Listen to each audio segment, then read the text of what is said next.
চৈত্রের অস্বস্তিকর গরমের মাঝে বৃষ্টির আভাস দিয়েছে আবহাওয়া অধিদপ্তর। 17 মার্চ দুপুর থেকে ঢাকায় গুঁড়ি গুঁড়ি বৃষ্টিতে রমজানে কিছুটা স্বস্তি ফিরেছে রাজধানীবাসীর জীবনে। এরই মধ্যে 19 মার্চ বিরতি দিয়ে 20 থেকে 22 মার্চ বিচ্ছিন্নভাবে দেশের 4 বিভাগে বৃষ্টির সম্ভাবনা জানিয়েছে আবহাওয়া অধিদপ্তর।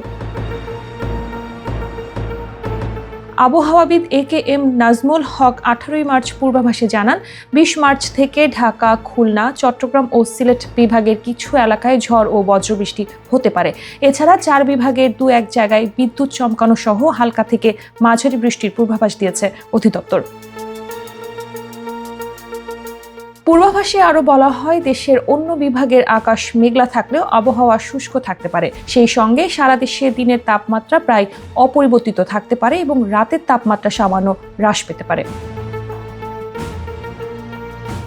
আবহাওয়াবিদ আবুল কালাম মল্লিকের তথ্য মতে 20 মার্চ থেকে দেশের বিভিন্ন অঞ্চলে খুবই হালকাভাবে বৃষ্টি হতে পারে। বড় জায়গা জুড়ে বা ভারী বৃষ্টি হবে না। এ সময় 24 তারিখ থেকে ফের তাপমাত্রা বাড়ার সম্ভাবনা রয়েছে বলেও জানান তিনি।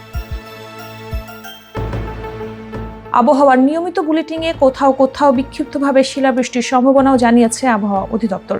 এর আগে 15 মার্চ থেকে টানা 2 দিন দেশের বিভিন্ন জেলার ওপর দিয়ে তাপপ্রবাহ বেড়ে গেছে। 16 মার্চ দাবদাহের বিস্তার হয়েছিল 14 জেলায়।